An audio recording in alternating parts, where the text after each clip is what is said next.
এই ৰঙিয়া অধিবেশন যাতে অত্যন্ত সফলতাৰে অনুষ্ঠিত হৈ যায় তাৰ বাবে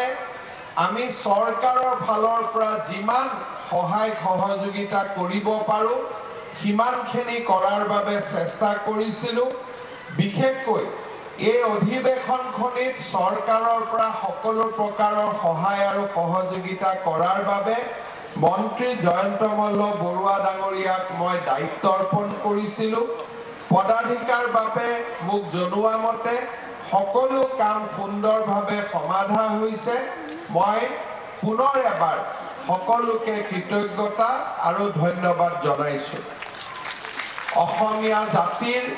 প্ৰাণ প্ৰতিষ্ঠাপক জগত বৰেণ্য মহাপুৰুষ শ্ৰীমন্ত শংকৰদেৱ সমাজ সাহিত্য কলা ধৰ্ম সংস্কৃতিৰ প্ৰচাৰ আৰু প্ৰসাৰৰ মহান উদ্দেশ্য আগত ৰাখি 1930 চনৰ নগাঁৱৰ পলাশনিত শ্ৰীমন্ত শংকৰদেৱ সংঘৰ প্ৰতিষ্ঠা হৈছিল 1935 চনৰ নগাঁও চহৰৰ নতুন বজাৰৰ ৰায় বাহাদুৰ গোপিকা বল্লভ গোস্বামীৰ সভাপতিত্বত অনুষ্ঠিত অধিবেশনত ককা নীলমণি ফুকনৰ প্ৰস্তাৱ অনুসৰি অনুষ্ঠানটো শংকৰ সংঘৰ পৰিৱৰ্তে শ্ৰী শ্ৰী শংকৰদেৱ সংঘ হিচাপে নামাকৰণ কৰা হয় 1970 চনত লখিমপুৰত অনুষ্ঠিত 39 সংখ্যক অধিবেশনত সংঘৰ নাম শ্ৰীমন্ত শংকৰদেৱ সংঘ কৰা হয় প্ৰতিষ্ঠা কালৰে পৰা শ্ৰীমন্ত শংকৰদেৱ সংঘই নিজৰ লক্ষ্য আৰু আদৰ্শৰ মাজেৰে আজি এক প্ৰকাৰ পথবৃক্ষত পৰিণত হৈছে অসমৰ কোনো জাতীয় অনুষ্ঠানে 93টা বছৰ সম্পূৰ্ণ বিতৰ্কৰ ওপৰত থাকি সফলতাৰে আৰু গৌৰৱেৰে আজিলৈকে ইমান দিন পাৰ কৰিব পৰা নাই শ্ৰীমন্ত শংকৰদেৱ সংঘ গণতান্ত্ৰিক আদৰ্শ আৰু প্ৰমূল্যৰে কেনেকে অনুষ্ঠান গঠন কৰিব পাৰি আৰু কেনেকে এটা অনুষ্ঠানত বটবৃক্ষলৈ পৰিণত কৰিব পাৰি তাৰ এক জীৱন্ত উদাহৰণ মই বিশ্বাস কৰো আজি 93 সংখ্যক অধিবেশনৰ সফলতা আৰু অনাগত কেইটামান বছৰত 100তম বাৰ্ষিক অধিবেশনৰ সফলতাৰ বাবে আমি সকলোৱে আগ্ৰহেৰে বাট চাম মই আজিৰ সভাতে শ্ৰীমন্ত শংকৰদেৱ সংঘৰ পদাধিকাৰ বাপ আৰু বন্ধুসকলক মই অনুৰোধ কৰিম যে সংঘৰ 100তম অধিবেশনখন যাতে গুৱাহাটী মহানগৰীত খুব সুন্দৰভাৱে সাৱলীলভাৱে উদযাপন কৰে তাৰ মই অনুৰোধ কৰিম আৰু ভগৱানে যদি আমাক জীয়াই ৰাখে আৰু ৰাইজক সেৱা কৰাৰ বাবে যদি যোগ্য কৰি ৰাখে আমি সকলোৱে এই 100তম অধিবেশনখন অসমৰ ভিতৰতে নহয় ভাৰতবৰ্ষৰ ভিতৰতে এখন শ্ৰেষ্ঠতম অধিবেশনলৈ ৰূপান্তৰ কৰিম মই ভাবো মোৰ এই অনুৰোধ শ্ৰীমন্ত শংকৰদেৱ সংঘই বিচাৰ আৰু বিবেচনা কৰিব শ্ৰীমন্ত শংকৰদেৱ সংঘ আজি অসমীয়া জাতীয় জীৱনৰ এক অগ্ৰগামী মহা সংগঠন হিচাপে উদ্ভাসিত হোৱাই নহয় গুৰুজনাৰ দৰ্শন বাণী আৰু আদৰ্শৰাজি প্ৰজন্মৰ পিছত প্ৰজন্মলৈ কঢ়িয়াই নিয়াৰ দিশত মহাবাহু সদৃশ এক চিৰ প্ৰবাহমান সোঁতত পৰিণত হৈছে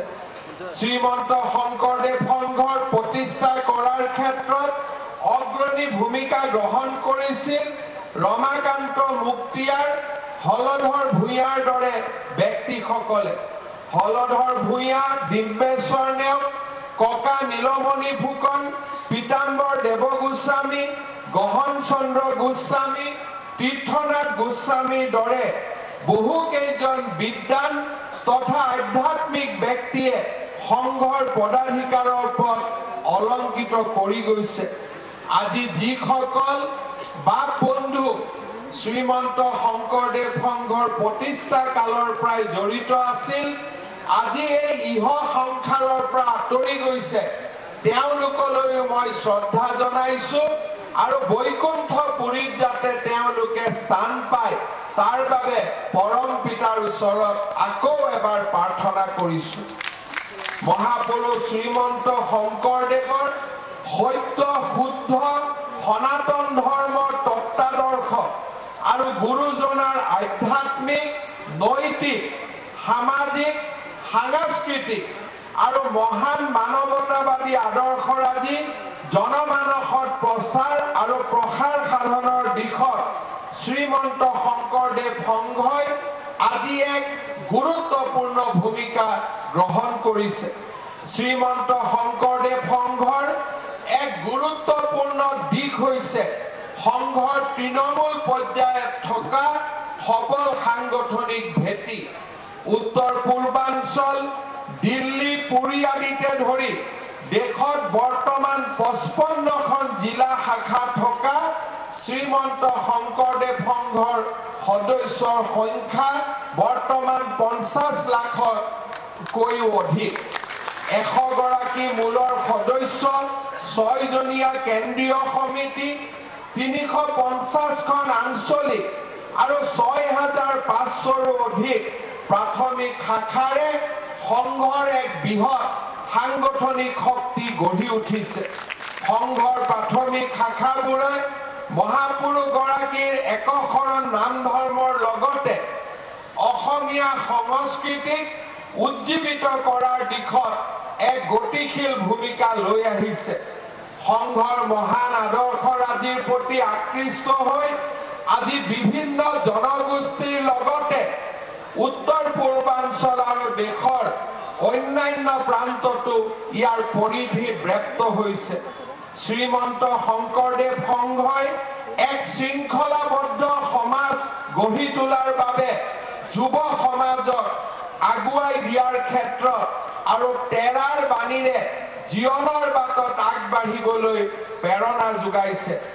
এয়া আমাৰ সমগ্ৰ অসমখনৰ বাবে এক ইতিবাচক দিশ, যি সময়ত ড্ৰাগছ মাদক দ্ৰব্য আদিৰ ব্যৱহাৰে যুৱ প্ৰজন্মৰ মাজত হতাশা আৰু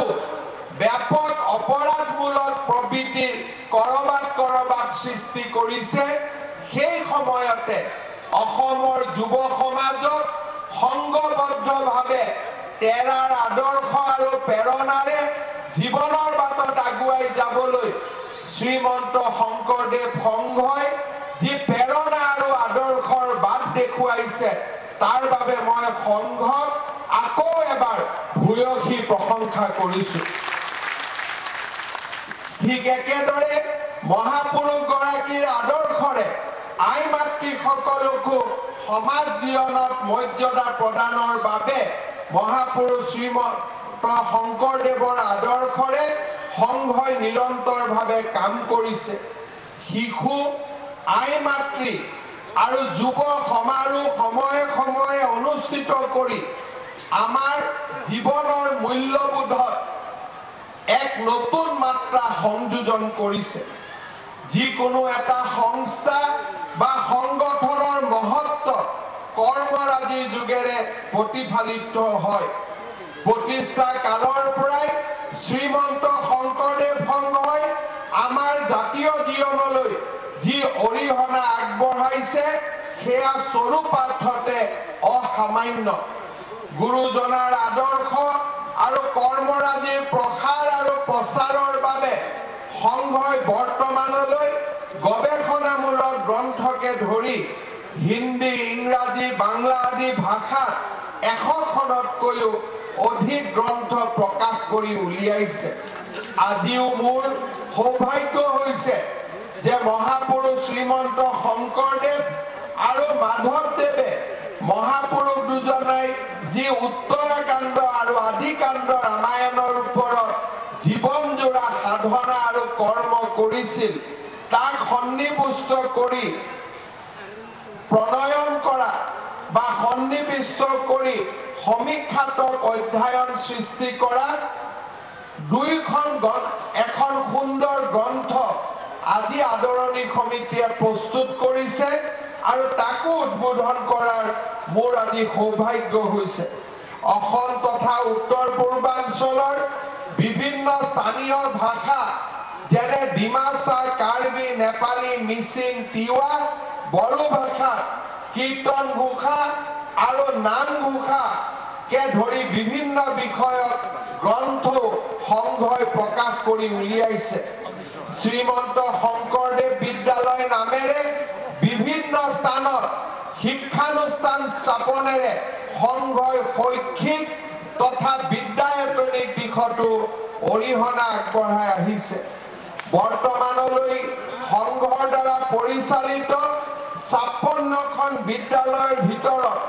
22খন বিদ্যালয়ত উচ্চতৰ মাধ্যমিক শাখাও সংযোজিত হৈছে। উচ্চ শিক্ষাৰ প্ৰসাৰৰ উদ্দেশ্যে প্ৰতিষ্ঠা কৰা মহাপুৰুষ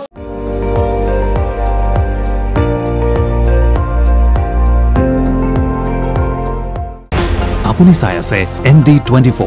সৰ্বশ্ৰেষ্ঠ নহয় সৰ্বোত্তমৰ দৌৰত।